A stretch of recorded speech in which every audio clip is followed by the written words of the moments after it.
someone got the word out that what ship we were going to be on. And so we sneaked around and looked at it and saw all the guns on it. So we knew then that we were not going to be out for a crew, that we were headed for the war then. I'm Curtis Revels.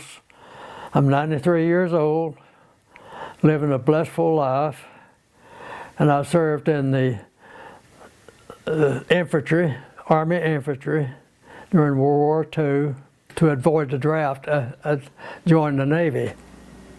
But the Navy then turned me down because I was colorblind and had flat feet. So about 3 months after that event, well, I was drafted into the infantry. And I told them, I said, look, I've got flat feet. And they said, that doesn't make any difference. We did not know where at all. We just knew we were headed farther on overseas.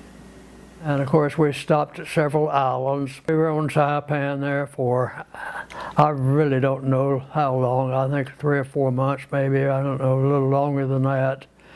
But the war was over on Saipan, but there's still some Japanese there. But we didn't care to fight them, and they didn't care to fight us. So we only knew when they were around, when they came into our mess halls at night. We didn't know it at the time, but as it turned out, we were headed from Saipan to Okinawa. I didn't get scared, but I started wishing I had taken my basic training more seriously. And I may have been scared too, I don't know. But didn't have time to really think about things like that though. When I was discharged at Fort Lewis, Washington, I joined the reserves in the expectation with anticipation of having to return to service. I would return there with the rank of Sergeant First Class. When I was recalled in the service during the Korean conflict, I served all that time in the stateside. While I was in service in Fort Leonard Wood, Missouri, I wanted Betty, my wife, to come out and join me, of course. But in order to do that, I had to find some living quarters. So the only living quarters I could find at the time was a converted chicken house. That's right. And that chicken house occupied 2 couples' office.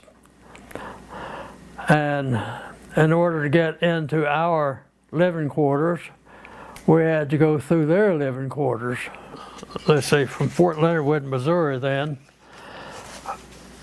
I was transferred down to Orlando, Florida. Non-commissioned officers, which I was one, non-commissioned officers were not permitted to associate with colonels, with officers, as a matter of fact. Well, as it turned out though, my battalion commander and I became very close friends. And consequently, he and his wife and I, and Betty and I, the 4 of us became extremely close friends, which made it sort of difficult because no one was supposed to know anything about it. But I did find out about it, and because of that, then I got all kinds of breaks from other officers. I was discharged out of Orlando, and that was it.